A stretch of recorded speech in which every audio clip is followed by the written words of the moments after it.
Bismillahirrahmanirrahim. Assalamualaikum warahmatullahi wabarakatuh. Sobahal khair anak-anak ustazah semuanya. Kaifa halukum? Alhamdulillah, ini bil khair. Ustazah juga dalam keadaan sehat tentunya sama seperti kalian. Yuk kita berdoa sama-sama semoga Allah selalu memberikan kita kesehatan, selalu melindungi kita dan juga keluarga kita, dan selalu menganugerahi kita semangat agar tetap semangat meskipun belajar dari rumah saja. Anak-anak ustazah yang dirahmati Allah Subhanahu wa taala, pertemuan sebelumnya kita sudah belajar tentang keperwiraan Rasulullah Muhammad Shallallahu alaihi wasallam dalam menghadapi kaum kafir Quraisy. Pada kesempatan hari ini kita akan sama-sama belajar tentang pelajaran kelanjutan sebelumnya, yaitu keperwiraan Rasulullah Muhammad SAW dalam peristiwa Perang Badar.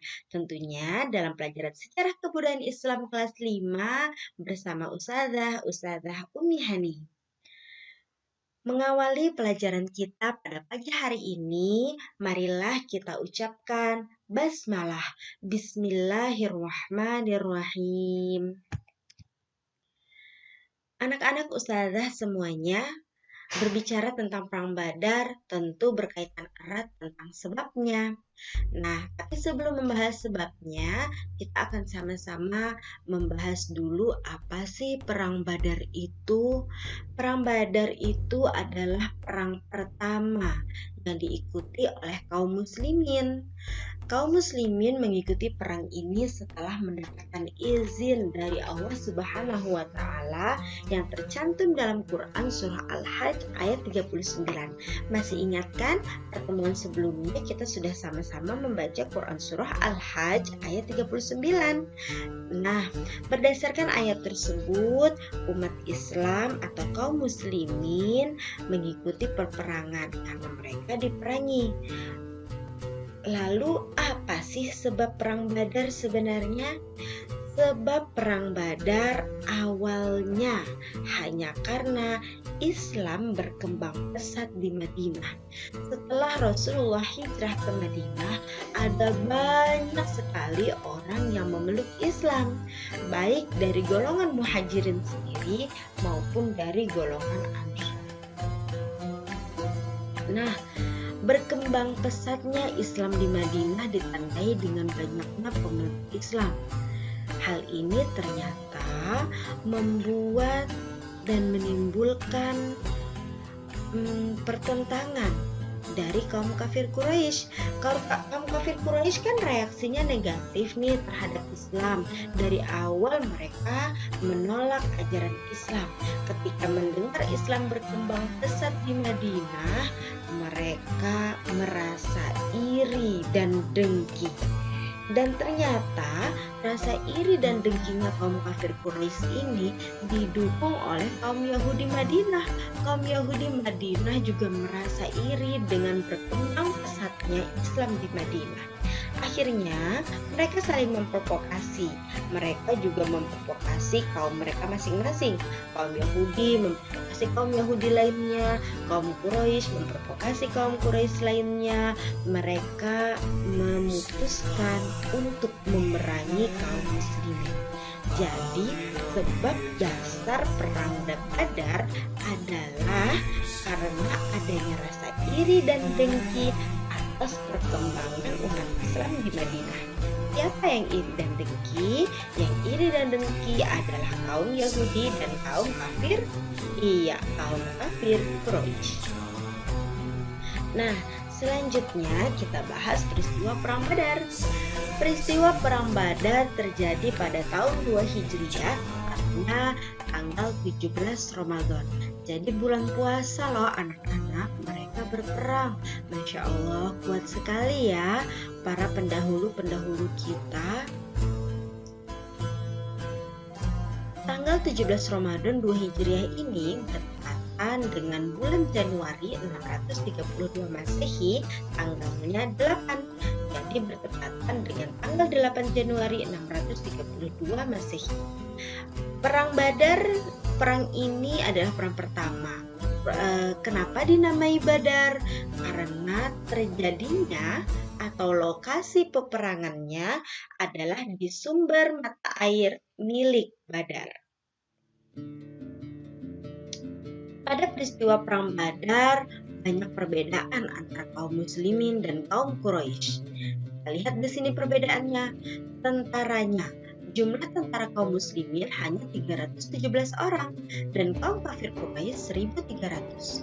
Pemimpinnya, kaum muslimin dipimpin langsung oleh Rasulullah Muhammad SAW.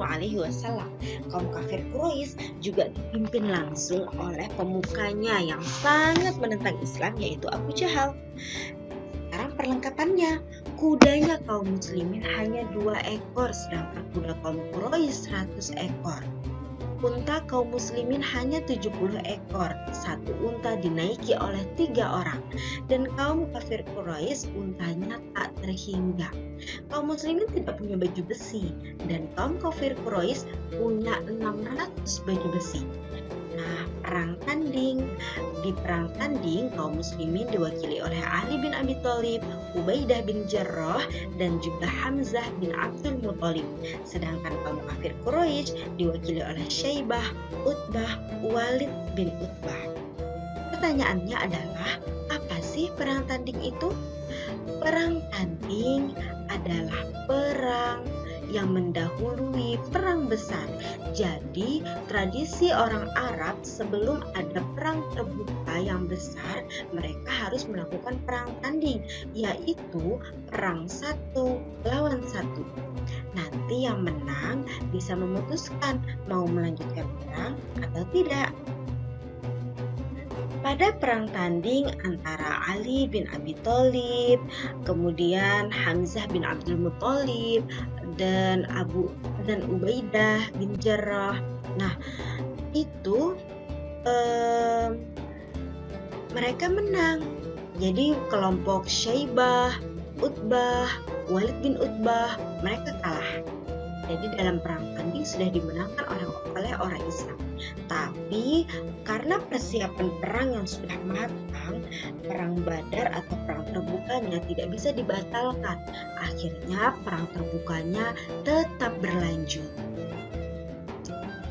Lalu pada saat perang terbuka tersebut, Rasulullah Muhammad SAW berdoa kepada Allah Subhanahu wa Ta'ala. Karena doanya, maka Allah mengabulkan. Nah, di akhir peperangan, orang Islam yang dari 317 tadi, yang syahid atau yang gugur hanya 14 orang. Sedangkan yang mati dari kaum kafir Quraisy ada banyak orang tak terhingga. Salah satunya adalah Abu Jahal, yaitu pemimpinnya. Jadi pemimpinnya mati di perang Badar. Kenapa sih bisa menang? Karena Allah membantu menganugerahkan kemenangan dengan memberikan bantuan bala tentara dari golongan malaikat.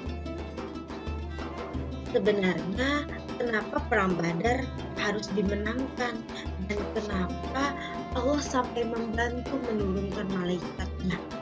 Ternyata karena perang Badar ini adalah perang pembeda dan penentu. Itulah mengapa perang Badar disebut Yaumul Furqan. Perang Badar disebut Yaumul Furqan karena perang Badar adalah menentukan usia, umur, nasib, agama Islam di hari terjadinya peperangan sampai hari ini. Jika saja pada saat itu umat Islam kalah, maka Islam tidak akan ada di hari ini. Itulah kenapa perang Badar adalah perang penentu, menentukan perjalanan Islam. Karena pada saat perang Badar Islam mendapatkan kemenangan, maka Islam dapat tersenyum. tersebar hingga hari ini. Perang Badar disebut Yaumul Furqan yang artinya juga sebagai pembeda. Maksudnya apa? Pembeda antara hak dan batil, pembeda antara yang benar dan yang salah. Dengan adanya Perang Badar, terlihat jelas mana golongan yang berada pada jalan yang lurus dan mana golongan yang benar-benar berada pada jalan yang sesat. Nah, itulah mengapa Perang Badar disebut dengan Yaumul Furqan. Baiklah anak-anak, sekarang kita masuk ke hikmah. Apa sih hikmah dari Perang Badar? Tentu saja hikmahnya yang pertama adanya ketaatan kepada Allah. Jadi dalam mempersiapkan Perang Badar, orang-orang Islam benar-benar mengasah ketaatannya dan keyakinannya kepada Allah Subhanahu wa Ta'ala. Benar-benar mengikuti perintah Rasul sebagai komando tertinggi di Perang Badar, dan mereka benar-benar menyerahkan diri sepenuhnya kepada Allah hingga akhirnya turunlah bantuan dari Allah Subhanahu wa Ta'ala. Itulah tadi kisah keperwiraan Rasulullah dalam peristiwa Perang Badar.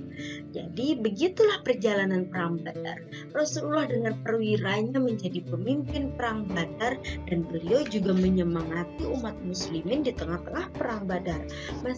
Kalian tentu tahu kan, di tengah-tengah Perang Badar Rasulullah menyemangati dengan kalimat takbir, ya kan? Allahu Akbar, Allahu Akbar, Allahu Akbar, dan kalimat-kalimat motivasi lainnya. Nah, anak-anak, berakhirnya materi kita hari ini harus kita akhiri dengan refleksi. Sekarang Ustadzah mau tanya kepada kalian semua, kenapa sih dinamai Perang Badar? Ada yang tahu? Boleh komen di komentar timeline kelas kita di e-learning. Ya, di e-learning ada timeline kan? Kalian bisa mengomentari jawabannya di sana. Baiklah, berakhirnya pelajaran kita hari ini bukan mengakhiri pertemuan kita. Kita masih akan bertemu pada pertemuan-pertemuan dan pelajaran-pelajaran selanjutnya insya Allah. Tentunya masih dalam bingkai sejarah kebudayaan Islam. Ayo kita akhiri pelajaran kita hari ini dengan membaca Alhamdulillah, Alhamdulillahirrabbilalamin. Tidak ada tugas, kita hanya komunikasi, diskusi melalui timeline mengenai jawaban refleksi pada pelajaran hari ini ya. Akhirnya, Ustazah mohon maaf atas segala kekurangan. Barakallahu lana walakum. Semoga ilmu kita bermanfaat untuk kita semua dan semoga menjadi amal jariah di hari kemudian. Wassalamualaikum warahmatullahi wabarakatuh.